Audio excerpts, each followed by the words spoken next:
Good evening and Salam Malaysia Madani. You're watching News at 10 with me, I'm Nur Zamri. Our top stories tonight. Business community from Saudi Arabia welcome to invest in Malaysia.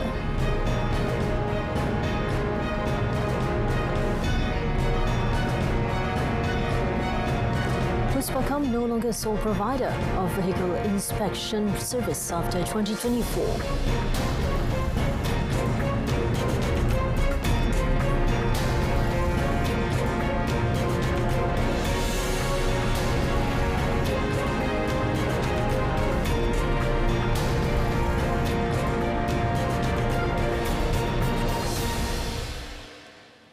Prime Minister Datuk Seri Anwar Ibrahim invited the business community in Saudi Arabia to invest more in Malaysia now that Malaysia is under a stable government with clear policies. He said the new government under his leadership is committed to making it easier to do business in the country with reforms that support business and the Madani agenda.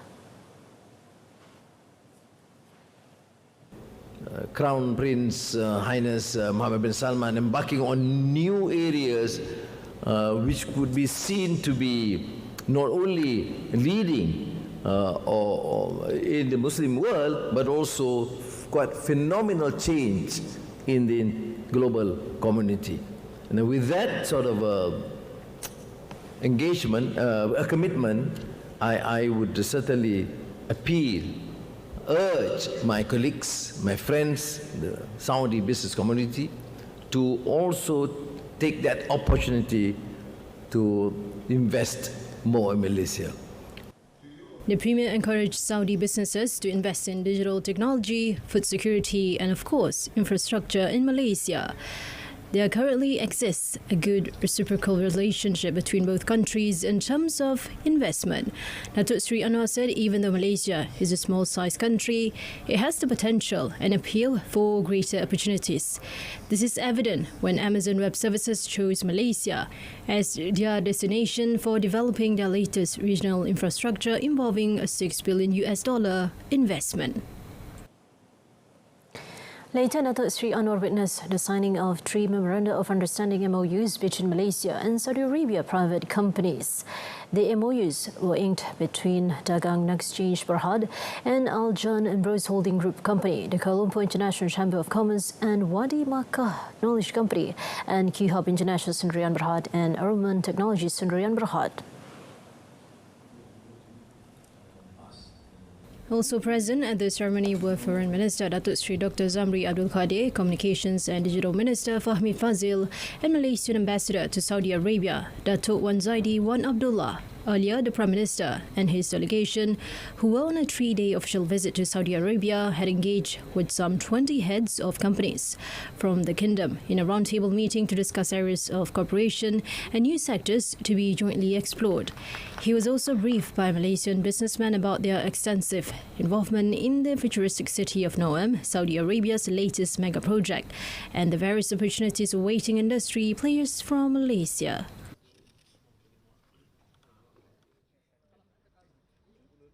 Datuk Seri Anwar Ibrahim then grabbed the opportunity to break fast with some 200 Malaysians residing in Jeddah. The occasion was held at the Consulate General of Malaysia.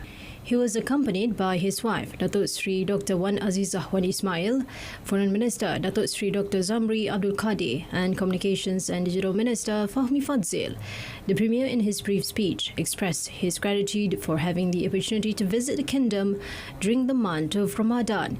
He expressed hopes that Malaysians residing overseas, including in Saudi Arabia, can preserve the good reputation of the country and uphold values of Islam.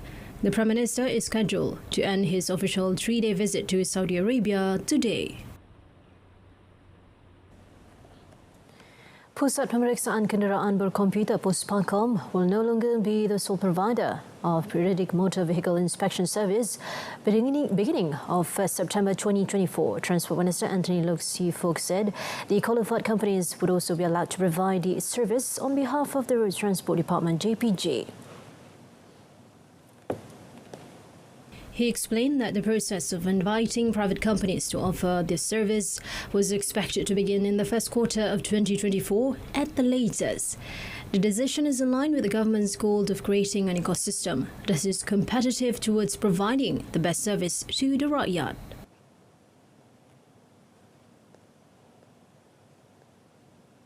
kalau selama 30 tahun yang lalu ini, Puspakom adalah the sole service provider dalam pemeriksaan kenderaan secara eksklusif. Selepas tahun 2024, tidak lagi eksklusif. Jadi tak ada lagi monopoli dari segi pemeriksaan kenderaan. Dan kita akan mempelawa mana-mana syarikat swasta yang lain yang ingin menawarkan perkhidmatan sama, kita akan pelawa mereka. Dan kita akan menilai mereka. Kalau mereka juga ada kemampuan yang sama, kita akan membuka perkhidmatan ini kepada syarikat lain. After 2024. The concession agreement with Puspakom expires on 31st of August 2024 and will be extended for another 15 years with amended terms.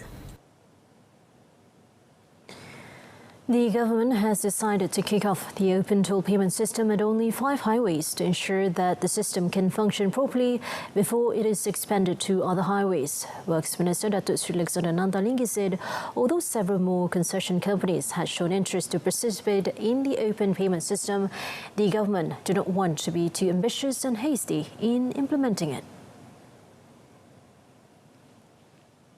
Elaborating further through a posting on his official Facebook account today, Datuk Sri Alexander said the proposed system is to be tested first before it is fully implemented to avoid any problems in the future that will inconvenience users. Recently, the minister announced that the open payment system, which allows users to pay tolls using debit and credit cards, would be implemented by this September at 5 highways. They are the Sungai Besi Highway, Best Raya, New Pantai Expressway, NPE, Ampang Kuala Lumpur Elevated Highway, Arkley, Gatri Corridor Expressway, GCE and Pulau Pinang Bridge. Malaysia has called for the establishment of a United Nations UN agency for water to help realize the water action agenda. Natural Resources, Environment and Climate Change Minister Nik Ahmad said the water action agenda needs a framework that asserts water's role as the pillar that connects social, environmental, economic and cultural outcomes. He said this should be made a permanent agenda in the UN frameworks. The water action agenda needs a framework that asserts water's role as the pillar that connects social, environmental, economic and cultural outcomes and be made a permanent agenda in the UN frameworks. For this purpose, a dedicated UN agency for water should be established. Speaking at the UN 2023 Water Conference in New York, United States, Rasmi also said that the global community needed to acknowledge that the climate crisis was a water crisis. He stressed that every development plan must consider the water element and its impacts, as the global community cannot afford to forego the environment for the sake of growth. Actions for water cannot be made a lesser priority compared to climate change and vice versa.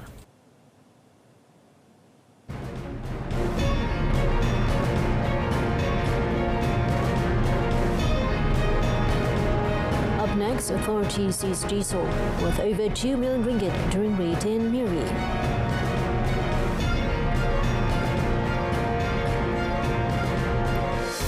Malaysia recorded a total of 2,572 deaths due to tuberculosis or TB last year, with a 7.9% death rate for every 100,000 residents.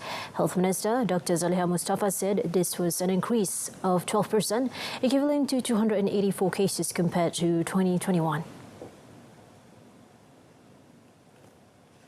The World Health Organization (WHO) estimates the TB incidence rate for Malaysia to be 97 per 100,000 population, but the rate of incidence reported in the country is lower than the WHO estimate. Dr. SAHIH said efforts to increase the rate of detection through early screening needed to be increased. She called on individuals who have a high risk of being infected, such as contacts with tuberculosis cases, patients with HIV, chronic kidney disease, chronic pulmonary disease, and active smokers were advised to do this screening.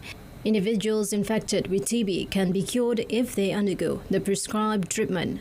World Tuberculosis Day is celebrated on March 24th every year to increase awareness, commitment and support from various parties for control and prevention efforts. Malaysia's Consumer Price Index CPI for February 2023 remained unchanged at 128 129.8 or 33.7%, said the Department of Statistics Malaysia (DOSM). In a statement today, Chief Statistician Datuk Sri Dr. Muhammad Uzair Mahidin said the increase in Malaysia's inflation in February 2023 was still driven by restaurants and hotels and food and non-alcoholic beverages. Nevertheless, he said a slow increase in the transport group at 3.7% compared with January 2023's 4.0% had offset a further rise in inflation to a certain extent. Datuk Sri Dr. Muhammad Uzair said the food at home component, which made up almost 58% of the food and non-alcoholic beverages group, recorded a high increase of 5.8% compared with 5.1% in January 2023. He noted that to reduce the cost of living and ease the inflation of food away from home, the government introduced the Menu Rahmah initiatives on 31st of January. However, Datuk Sri Dr. Muhammad Uzair said continuous heavy rain from end December 2022 to February 2023 in several states has led to increases in food prices, especially vegetables, where the inflation for the subgroup recorded a significant rise of 5.8% year-on-year. The General Operations Force Battalion 12 and Domestic Trade and Consumer Affairs Ministry in Miri, Sarawak seized a total of 630,000 litres of diesel valued at more than 2 million ringgit during a raid at Jalan Sungai Baung yesterday. In a statement, Miri Police Chief Exilson Naga Chabu said also seized were an oil tanker and tugboat, bringing the total seizure value to more than 7.7 million ringgit. He added that 2 boat captains were also arrested. According to Exilson, the raiding team ambushed an oil tanker which was transferring subsidized diesel believed to be smuggled from a tugboat. When questioned, both captains of the oil tanker and tugboat failed to produce any valid documents as proof of ownership of the diesel. Hence, they were both arrested for investigation. He said the team found 50,000 litres of diesel in the oil tanker worth of 159,000 ringgit, while in the tugboat there were another 580,000 litres worth of 1.8 million ringgit. As also also said, the seized oil tanker is estimated to be worth 3.2 million ringgit, while the tugboat is 2.5 million ringgit. The raiding team also seized 1 unit of liquid control meter worth 5,000 ringgit and a steel wire hose worth 1,000 ringgit. He added that the suspects on items seized have been handed over to the ministry for investigation. Malaysia Airports Holdings Berhad MAHB registered 8.3 million total passengers movements in February, of which 3.9 million were international passengers, while 4.4 million were domestics. The airport operator in a statement today said total passenger movements and MAHB's network of airports continued to be buoyant and recorded higher daily average passengers of 1,400 last month despite it being a shorter month compared to January. This was driven by the school holidays in Malaysia and also the increased flight frequencies by airlines in Turkey. Furthermore, MAHB said although the China sector was still in the early phase of recovery, passenger movements for the sector grew by 61% in February over January. Meanwhile, its Istanbul Sabiha Gökçen International Airport in Turkey recorded total passenger movements of 2.5 million in February 2023, in which international and domestic passenger movements registered 1.3 million and 1.2 million passengers respectively. It also explained that there was a slight slowdown in the overall daily traffic in the first 5 to 6 days after an earthquake struck southern and central Turkey. Every time during Ramadan, Raja Permaisuri Agong Tunku Haja Azizah Aminah Maimunah Iskandaria, who is famed for her culinary prowess, rolled up her royal sleeves to prepare bubur lambu or savoury rice porridge to be distributed to the people. Tunku Haja Azizah continued the tradition today by preparing the dish at the Istana Negara main surau compound using a Pahang recipe, aided by about 200 members of the Istana Negara Welfare and Sports Club and Istana Negara staff. The porridge had an extra royal touch, as Yang Di-Pertuan Agong Al-Sultan Abdullah Riyatuddin Al-Mustafa Billah Shah was on hand to assist the Queen prepare the dish. banyak, kalau boleh lebih banyak lagi daun. Tapi kalau bubur lambuk Pahang ni dia lebih menggunakan pucuk paku merah kan. Tapi susahnya cari kat KL, dapat sikit aja tadi. So tapi tak apalah, kita tahu dah sayur-sayur lain lagi. Jadi ini kalau orang Pahang dia kata inilah bubur lambuk. Kalau yang lain tu dipanggil bubur daging ke, bubur cair ke, bubur apa. Tapi ni bubur lambuk dia pakai santan, udang kering, tu semua resipi daripada saya pun belajar daripada orang Pahang. Her Majesty, who started cooking the dish as early as 10 a.m, said a total of 2,500 packets of bubur lambuk will be distributed to the Kuala Lumpur Police Contingent Headquarters, Brickfield Police Headquarters, National Heart Institute, Kajang Prison and transit centres for the homeless.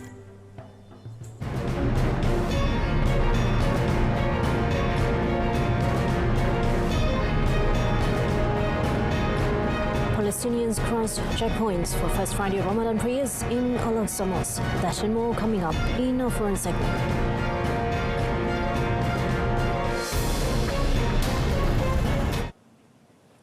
India's parliament disqualified the leader of the opposition Congress party, Rahul Gandhi, today, a day after Magistrates Court jailed him for 2 years in a defamation case linked to Prime Minister Narendra Modi's surname.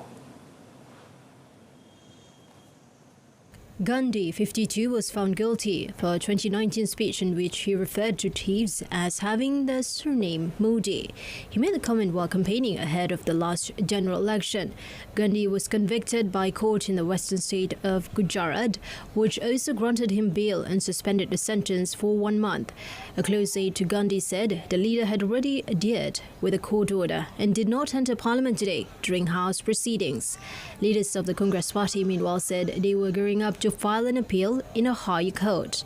Congress party officials have described the judgment as politically motivated and blamed the government of Modi and his ruling Bharatiya Janata Party, BJP. BJP President JP Nadda dismissed the charges and said that Gandhi had insulted a section of Indians who happened to share the same surname as Prime Minister Modi. Earlier in the day, Congress party members held protests in some parts of the country against Gandhi's conviction and a 2-year-old jail sentence.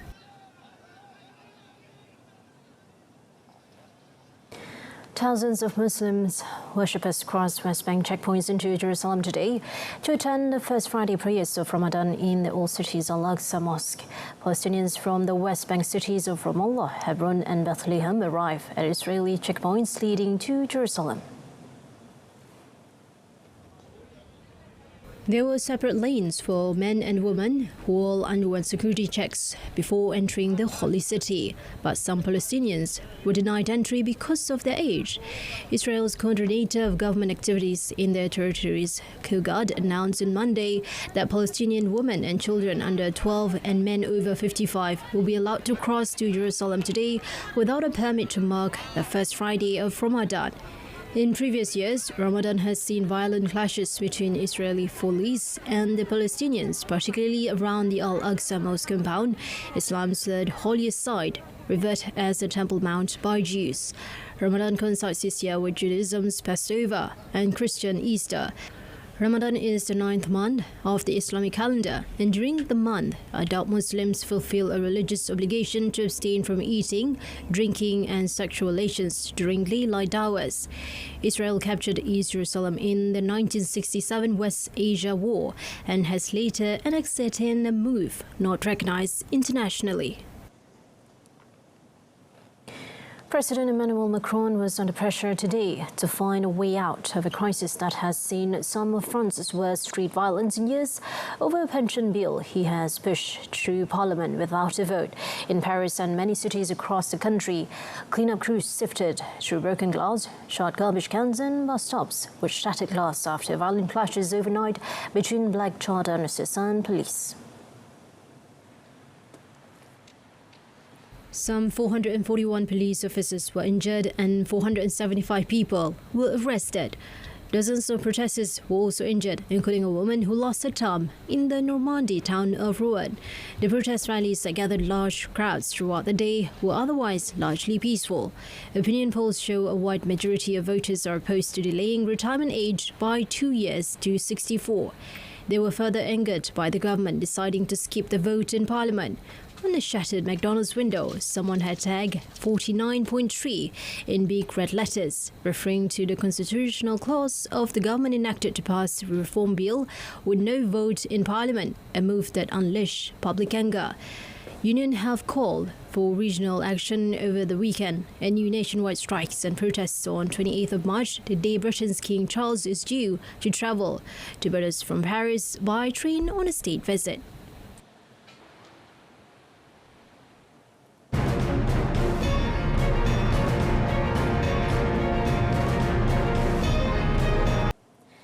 The Harma Malaya beat Turkmenistan 1-0 in a Tier 1 international friendly that took place at the Sultan Ibrahim Stadium last night.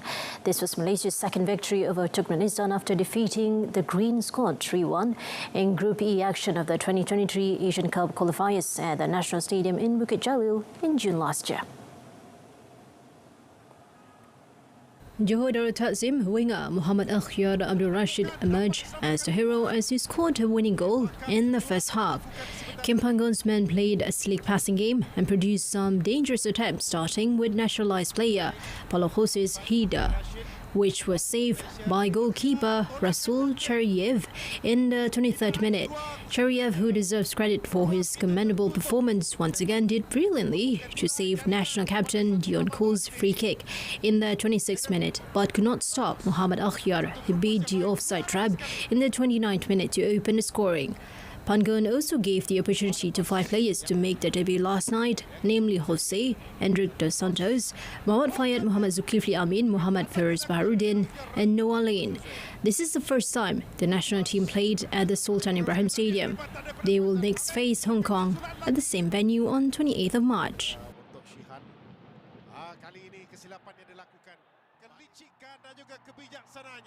National head coach Kim Panggon meanwhile questioned the ability of his players in maintaining optimal performance after Malaysia beat Turkmenistan.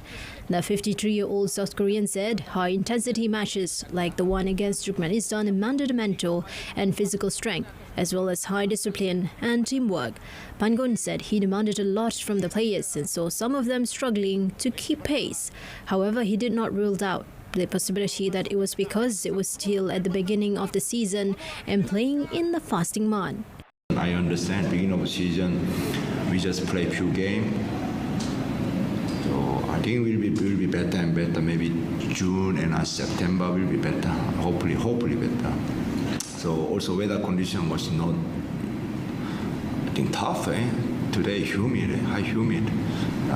First day of Ramadan. So quite a difficult situation. Panggon also praised Turkmenistan goalkeeper Rasul Cheriev for his brilliant performance to deny the national team some of the best chances throughout the 90 minutes. Meanwhile, Turkmenistan head coach Ergan Horazov, who was appointed last month, was satisfied despite losing his first match on the international stage with the national team. On to tennis, Italian Lorenzo Sonego snapped a 6-match losing streak at ATP Masters 1000 level in Miami when he defeated former world number 3 Dominic Thiem 7-6, 6-2. After a tied first set, the world number 59 blew open the match by winning the first 4 games of the second set, as his clean hitting from the baseline and a slew of errors from the former US Open champion proved telling. Senegal, who reached the Miami 4th round in 2021, will next meet Briton Daniel Evans. Thiem, who has not won a match at Masters 1000 level since Rome 2021, lit at the state's seed with 13 wins. In another development, World Athletics has voted to end its 8-year ban of the Russian Athletics Federation, while the country's athletes and those of Belarus will remain excluded from international competition because of its ongoing separate ban over the invasion of Ukraine.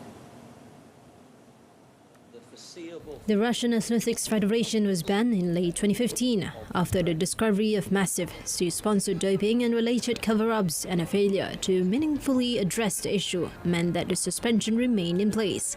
However, Rune Anderson, head of World Athletics Russia Task Force, reported that he was finally satisfied with the new culture of good governance and zero tolerance for doping throughout the organisation, and its councils voted on Thursday to lift the ban. President of the governing body, Sebastian Coe, said there were 35 special conditions to be applied for a period of 3 years, with a review at the end of that period. This decision follows last week by the European Athletics Council that Russian and Belarusian athletes should remain banned from its events until the war in Ukraine is ended. World Athletics has voted to ban transgender women from competing in elite female competitions and tighten testosterone restrictions for other athletes. World Athletics President Sebastian Coe said that the decision to exclude transgender women who had gone through what he called malpuberty was based on what he said was the overarching need to protect the female category. With this ban, none of the affected athletes will be eligible to compete in the World Athletics Championships in Budapest in August. They, however, will be eligible to compete in other events after that 6 months period, including the Paris Olympic Games next year, if and only if they maintain their testosterone at the required level. The move banning trans women comes as some claim athletes born male have innate physical advantage over those born female. The tighter measures surround one of the most contentious and divisive issues in sports, follow a similar move by World Aquatics in 2022. Coe announced the formation of a working group, which will be chaired by transgender athlete to further study the issue of trans inclusion.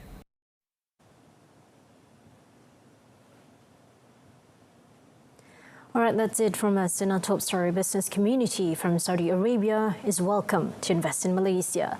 Tune in to News at 10 coming up at tomorrow on my Freeview saluran Berita RTM channel 123. You can also stream the channel via YouTube or RTM's Click Web portal and mobile app. Thank you for watching. I'm Nura Zamri and have a good night.